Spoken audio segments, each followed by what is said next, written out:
Good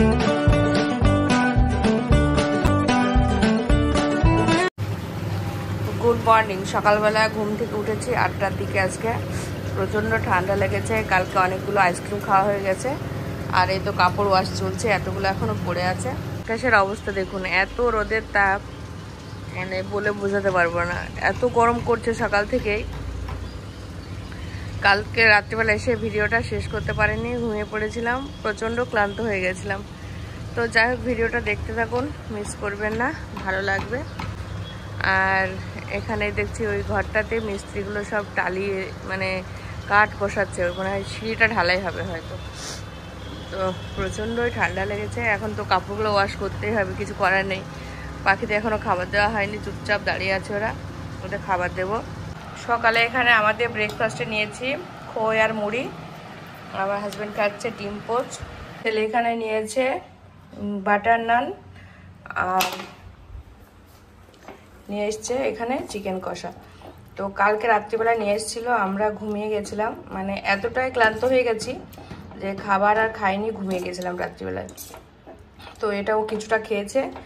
এই তো খাওয়া দাওয়ার করে এখনও থালাগুলো মাজা হয়নি, আর কিছুটা ও দেখছি ফ্রিজের ভিতরে রেখে দিয়েছে। তো এটা এখন ছেলে খাবে। তো অনলাইনে একটা জিনিস অর্ডার করেছিলাম, তো এটা খুবই কাজের জিনিস। তো আপনারা বলুন তো এটা কি, দেখি আপনারা বলতে পারেন নাকি। তো এই দেখুন, জিনিসটা হচ্ছে এত সুন্দর সফট, মানে কি বলবো, রবার ঠিক আছে কিন্তু খুবই নরম জিনিসটা। তো গা হাত রগড়াতে এই জিনিসটা লাগে, এই দেখুন। তো জিনিসটা কেমন লাগলো অবশ্যই কমেন্টে জানাবেন, তাই না? খুবই ভালো একটা জিনিস, কেমন লাগলো অবশ্যই কমেন্ট করবেন। পিঠ পরিষ্কার, গা হাত পা সব পরিষ্কারের জন্য বেশ খুব সুন্দর একটা ভালো জিনিস, খুব সুন্দর পরিষ্কারও হবে, বুঝতে পারছি। তো কাপড়গুলো প্রায় শুকিয়ে গেছে, এই দেখুন কিছু কাপড় পড়েও গেছে নিচে।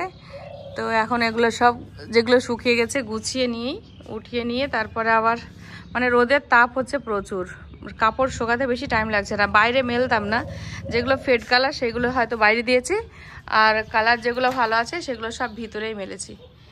তো এগুলো সব এখন শুকিয়ে গেছে অনেকটা, উঠিয়ে নেব। তো আমি একটা ভালো জিনিস পেয়েছি, আপনাদের কার কার এইটা এরকমভাবে ফাটাতে ভালো লাগে অবশ্যই কমেন্ট করবেন।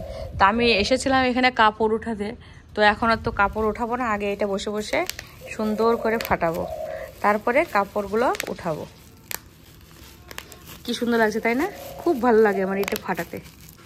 তো দুপুরে লাঞ্চে আর সেরকম কিছু আজকে রান্না করিনি, প্রচুর কাজ করলাম, মানে ঘরটা ঝাড় দিয়েছি, আর কাপড় ছিল প্রচুর, সেগুলো সব ভাঁজ করে উঠানো হয়ে গেছে। আর এখানে পোলাও গরম করতে দিয়েছি, পোলাওটা বেশ অনেকটা পোলাও আছে, তো এটা গরম করতে বসিয়েছি। একটু খিচুড়ি রয়েছে আর চিকেন, আর এখানে একটু ডিম পোস্ট করছি। তো এই ডিম পোস্ট দিয়ে খিচুড়িটা আমি আর আমার হাজব্যান্ড খাবো, আর ছেলের জন্য পোলাওটা গরম করতে দিলাম। তো এই হচ্ছে আজকে লাঞ্চ মেনু, ডিম পোচ আর খিচুড়ি। জন্য এই তো পোলাওটা বার করলাম, আর তার সঙ্গে আছে এই তো অল্প একটু চিকেন কষা। Good morning. সকালবেলা ঘুম থেকে উঠেই পায়রাকে দেখিয়ে দিলাম, চাল দিয়েছিলাম, খাওয়া দাওয়া করে চলে গেছে, এখন ঘুরে বেড়াচ্ছে, জলও খেয়েছে। আর সকালে ব্রেকফাস্টে এখানে আছে ডিম সিদ্ধ, মুড়ি আর ছোলা ভুনা। তো এই হচ্ছে আজকের ব্রেকফাস্ট। আজকে চা বানাইনি, আর চাটা রোজ রোজ খাবো না, যেহেতু বারণ, নেশায় পড়ে খাওয়া হয় কিন্তু খাওয়াটা উচিত না। তো যাই হোক, এগুলো খাওয়া কমপ্লিট করি, তারপরে রান্না বান্না কি করি সেগুলো শেয়ার করব। ভিডিওটা একদম মিস করবেন না, দেখতে থাকুন, আশা করি ভালো লাগবে। তো অনেকটা সময় পর রান্নাটা শেয়ার করছি। তো চিংড়ি কাঁঠাল এখানে রান্না চলছে, তো রান্নাটা হয়েই গেছে, একটু ঘি দিয়ে নামিয়ে নেব। এই তো ঘরের ঘি, মানে দেশি ঘি যেটা, এটা দিয়ে এবার এটা নামিয়ে নেব। সমস্ত কিছু দেওয়া কমপ্লিট। তো এটা কাঁঠালটা প্রথমে আমি সিদ্ধ করে নিয়েছিলাম নুন হলুদ দিয়ে, তারপরে মশলা বানিয়ে নিলাম। মশলার মধ্যে কাঁচা লঙ্কা, পেঁয়াজ, আদা রসুন বাটা, একটু গরম মশলা, তারপরে হলুদ, লবণ, জিরে, ধনে গুঁড়ো, তো সমস্ত মশলাটা দিয়ে ভালো করে এটা কষিয়ে নিয়েছি। তারপরে কাঁঠালটা, সিদ্ধ করা কাঁঠালটা দিয়ে দিয়েছিলাম। তো কিছুক্ষণ নাড়িয়ে নিয়েছি, তারপরে এই তো লবণ হলুদটা সবটা ঠিকঠাকভাবে দেখে নিলাম, সব ঠিকঠাকভাবে আছে কিনা। তো সব কিছুই ঠিকঠাক আছে, শুধু ঘিটা দিয়ে এবার নামিয়ে নেব। তো রান্নাটা খুবই টেস্টি হয়েছে খেতে। তো আপনারা চাইলে একবার এই প্রসেসে বানিয়ে দেখবেন। কাঁঠাল চিংড়ি এখন তো খুবই ভালো লাগবে। আর এখানে রান্না হচ্ছে মাছের ঝোল, লাঠা মাছের ঝোল বানাচ্ছি, এটা আমার হাজব্যান্ড খাবে। নিয়েছি ডাঁটা ভাজা। তো এই হচ্ছে আজকের লাঞ্চ মেনু। তো পুরো রান্নাটা কমপ্লিট করি, তারপরে আপনাদের সামনে আসছি। তো এখানে আম ডাল বানাবো। আম ডালটা শেয়ার করা হয়নি, ওই জন্য একবার দেখিয়ে দিলাম। আমটা কেটে নিয়েছি, তো গরমের মধ্যে তো আম ডালটা রাখতেই হবে। তো এখানে আম ডালটা রেডি করে ফেলেছি, এবার নামিয়ে নেব। রান্না কমপ্লিট হয়ে গেছে। তো এখন দুপুরে লাঞ্চে বসে গেছি। তো লাঞ্চ মেনু আছে এখানে আম ডাল, ভাত, কাঁঠাল চিংড়ি, আর হচ্ছে লাঠা মাছের ঝোল, আর ডাঁটা ভাজা। তো সজনে নাজনে বলতে পারবো না, যাই হোক ডাঁটা ভাজা এতটুকুই আমি জানি। আমার এই দুটো গুলিয়ে যায়, সজনে নাজনে এটা আমি বুঝতে পারি না। তো যাই হোক এখানে আমার হাজব্যান্ড খাচ্ছে। তো এই হচ্ছে আজকে লাঞ্চ মেনু। আসসালামু আলাইকুম। আরএস ফ্যামিলিতে আবার আপনাদের ওয়েলকাম জানিয়ে নতুন একটা দিনে নতুন একটা ভিডিওর সঙ্গে হাজির হয়েছি। আপনারা কেমন আছেন? আশা করি ভালো আছেন। আলহামদুলিল্লাহ আমরাও ভালো আছি। তো মেয়েকে রেখে চলে এসেছি, কেমন থাকবো বলুন। তো সব মিলিয়ে মোটামুটি আছি। আর গতকালে ভিডিওটা শেষ করতে পারিনি, মানে এতটাই ক্লান্ত হয়ে গেছিলাম আর মনটাও প্রচণ্ড খারাপ ছিল, আর ক্যামেরা অন করতে ইচ্ছা করেনি। মনে হয় বেথো অবধি দেখিয়েছিলাম, তারপরে ভিডিওটা শেষ করে দিয়েছি।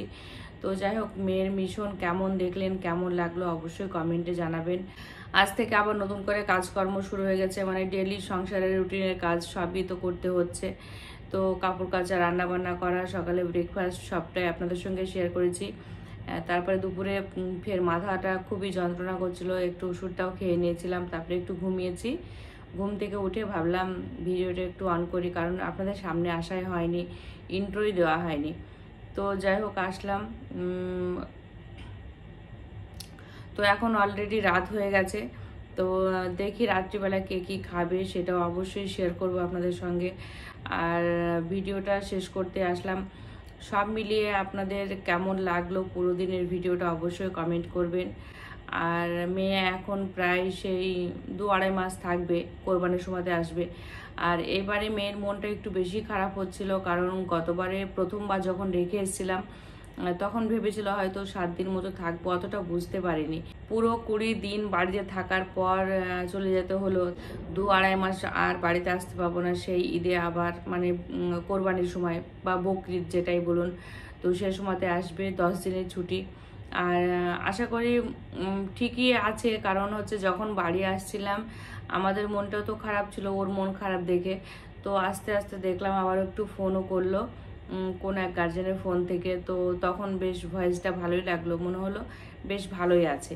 চলে আসছিলাম ওই জন্য হয়তো মনটা খারাপ করছিল, তারপরে হয়তো বান্ধবীর সঙ্গে মিশে গিয়ে ফের বেশ মনটা ঠিক হয়ে গেছে। কথা শুনে বুঝতে পারলাম, মানে ভয়েস শুনেই বলছি যেটা। আর ও নিজেও বললো যে আমি ঠিক আছি, তোমরা সাবধানে যাও।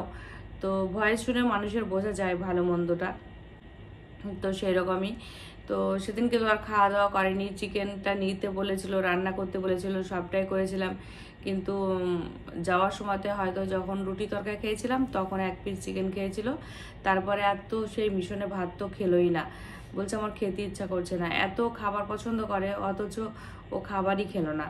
তো সেই দেখে আমাদেরও খুব একটা খেতে ইচ্ছা করেনি, 2বার ভাত মুখে দিয়ে চলে এসেছি। তো এই আসা যাওয়া তো লেগেই থাকবে, দিয়ে আসা, মন খারাপ, আবার নিয়ে আসা, আবার যাতায়াত, আবার যাব হয়তো দেখতে 15 দিন পর, তখন আবারও আপনাদের সঙ্গে শেয়ার করব। তো এখন 2 বছর কন্টিনিউ এইভাবে হয়তো আমাদের করতেই হবে। আর এত দূর আমি শুধু একটা কথাই ওকে বলি যে নিজের বাড়ির এত আরাম আয়েশ ছেড়ে, মানে এসিতে সবসময়তেই থাকেও, তো এগুলো সব ছেড়ে একটা কারণের জন্য সেখানে থাকা, শুধু পড়াশোনার জন্য, আর সেটাই মন দিয়ে করতে হবে। তো এটাই সবসময় আমি ওকে বলি যে যাতে ভবিষ্যতে ভালোভাবে থাকতে পারিস, ভবিষ্যতের দিনগুলো যাতে ভালোভাবে হয়, সেই জন্য নিজের পায়ে দাঁড়াতে পারবি, সেই জন্য হয়তো আজকে কষ্টটা করতে হচ্ছে। তো দেখা যাক কতটা কি করে, সবটা আপনাদের সঙ্গে শেয়ার করব। রাতের ডিনারটা আপনাদের সঙ্গে শেয়ার করি, তারপরে ভিডিওটা শেষ করছি। ছেলে আজকে দেখছি মোমো নিয়ে এসছে। তো মোমোটা দেখলে তো মাথাটা খারাপ হয়ে যাচ্ছে। আমার মেয়ে এতক্ষণ মোমোটা দেখলে কি করতো, মোমোর জন্য মেয়ে পাগল হয়ে যায়। মোমো দেখলে মানে বিশাল খুশি হয়ে যায়, মোমোটা এত পছন্দ করে। তো যেদিনকে যাব মেয়ের জন্য মোমো নিয়ে যাব। তো কোনো কিছুই খেতে ইচ্ছে করছে না, যেটাই খাচ্ছি মেয়ের কথা মনে পড়ে যাচ্ছে। তো এটা আমার মেয়ে পছন্দ করে, ওটা আমার মেয়ে পছন্দ করে। তো বাড়িতে সেই খাবারগুলো মানে রান্না করতে আর ইচ্ছা করছে না এক কথায়। ছেলে সপ্তাহে একদিন খাবার খেতে যাবে বাইরে, ছেলের এটা বলা খাওয়া আছে আমাদের সঙ্গে যে সপ্তাহে একদিন আমি বাইরে খাবো। খুলতে পারছি না তো, তো একদিন বাইরে খাবে এটা বলেছে। তো ওই জন্য একটাও আমি খুলতে পারবো না। তো ওই জন্য ছেলে গেছিল খেতে রেস্টুরেন্টে, তো যেটা আমি দেখিয়েছিলাম টেস্ট ভিলা, তো সেখানেই ছেলে গেছিল। আর সেখান থেকেই আমাদের জন্য এই খাবারগুলো নিয়ে এসছে। তো মোমোটা মেয়ের পাপা বেশ পছন্দ করে, আমি খুব একটা বেশি পছন্দ করি না, কিন্তু ওইখানে খাবার পর এক আধটা খাই আমি।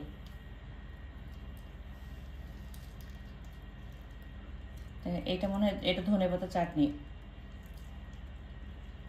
বা খুব ঝাল, তো এর সঙ্গে ঝালটাও আছে। এটা মিউনিজ আছে, সস আছে মানে টমেটো কেচাপ, আর এখানে আছে এটা হচ্ছে ধনেপাতা চাটনি। তবে এটা কাঁচা লঙ্কা দিয়ে বানানো, বুঝতে পারছি এটা ঘরেই বানানো। এই হচ্ছে, আর এখানে আছে স্যুপ। তো চলুন স্যুপটা একবার ঢেলে দেখাই। তো আমি জানি মোমোটা দেখে নেহার খুবই লোভ হচ্ছে, নেহা মোমো পাগল। নেহা খায়, বাদল খায়, রোজা খায়, সবাই এরা খুব মোমো পছন্দ করে। আর এরা মোমোটা বেশ ভালোই দেয়। এই দেখুন গ্রেভিটা মানে স্যুপটা কতটা গাঢ় বানিয়েছে, পুরো সবজিতে ভরপুর একদম। তো এখানে এনেছে একটা বিরিয়ানি, তো এগ চিকেন দুটোই আছে। আর ওই রেস্টুরেন্টের বিরিয়ানিটাই প্রথম আমরা নিয়ে আসলাম, তো এটা টেস্ট করার জন্য কেমন খেতে। সব জায়গায় বিরিয়ানি একবার করে টেস্ট করা ভালো। তো এটাই হচ্ছে আজকের রাতে ডিনার মেনু। তো ভিডিওটা এখানেই শেষ করছি। যদি আপনাদের ভিডিওটা ভালো লেগে থাকে অবশ্যই লাইক, শেয়ার, কমেন্ট, সাবস্ক্রাইব করবেন। পাশে থাকা বেল আইকনটি ক্লিক করবেন যাতে সর্বপ্রথমেই নোটিফিকেশন আপনারা পেয়ে যান। আর আমার ভিডিওটা খুব ধৈর্য সহকারে দেখেছেন, তার জন্য আপনাদেরকে জানাই অসংখ্য ধন্যবাদ। আগামীকাল আসছি নতুন একটা দিনে নতুন একটা ভিডিওর সঙ্গে। আপনারা ততক্ষণ সুস্থ থাকুন, ভালো থাকুন, আমাদের জন্য দোয়া রাখুন। আল্লাহ হাফেজ, টাটা।